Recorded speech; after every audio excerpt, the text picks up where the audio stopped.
in the vast, sun-scorched savannah, where the grass whispers ancient secrets, lived a very, very lost penguin named Pip. How did he get there? That's a story for another day. Today's story is about how Pip, a creature of ice and snow, found himself teaming up with the most notorious troublemakers of the plains, a cackle of hyenas. Their mission, should they choose to accept it, was a heist of epic proportions. The target? The leftover dinner of a mighty lion, currently snoozing off a massive meal. With Pip's stealthy waddle and the hyena's nervous giggles, the operation was a surprising success. They tiptoed past the twitching whiskers of the sleeping king and made off with the prize.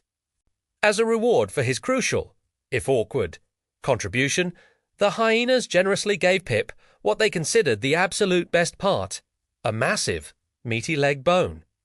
They watched with anticipation, expecting Pip to devour it, but there was a problem. Pip, accustomed to slippery, slender fish, stared at the bone. It was, to put it mildly, not a fish. He tried to swallow it, once, twice. It was no use. This was the boniest, least cooperative fish he had ever encountered. The hyenas, witnessing this struggle, couldn't contain themselves. First came a snicker, then a snort, and then a full-blown rolling on the ground, tears streaming down their faces cackle. Their laughter echoed across the plains, a riotous symphony of amusement. It was so loud, in fact, that it stirred the sleeping lion. He awoke with a yawn, stretched his powerful limbs, and then noticed something was amiss. His magnificent dinner was gone.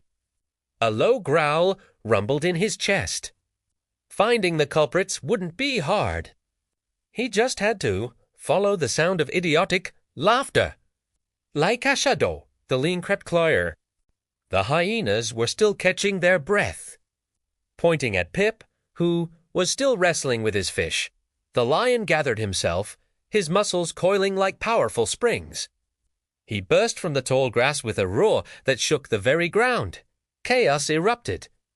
The hyenas screamed, a sound much less funny than their laughter, and scattered in every direction, a furry explosion of panic.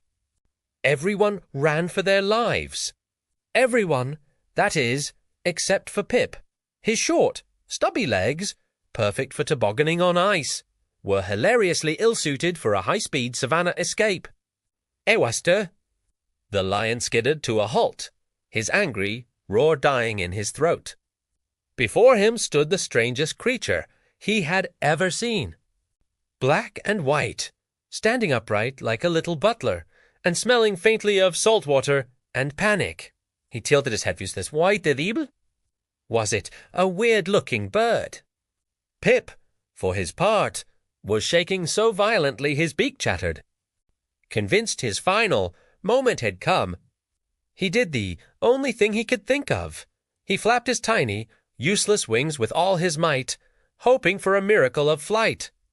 In his frantic, flappy desperation, Pip's feet slipped out from under him.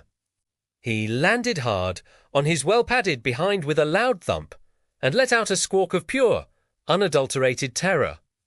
It wasn't a roar, it wasn't a growl. It was a high-pitched, piercing shriek that sounded utterly alien in the savannah.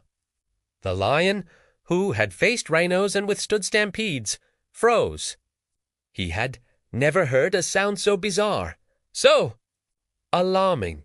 His predator instincts went haywire. Forgetting all about his stolen dinner, the king of the jungle turned tail and bolted, disappearing into the night, thoroughly spooked by the squawking, flightless oddity. Pip just sat there, blinked a few times, and watched him go. Then, in the quiet that followed, he looked at the abandoned feast, waddled over, and began to enjoy the undisputed spoils of his very strange victory. And that's the tale of how a lost little penguin accidentally became the bravest and luckiest creature in the savannah.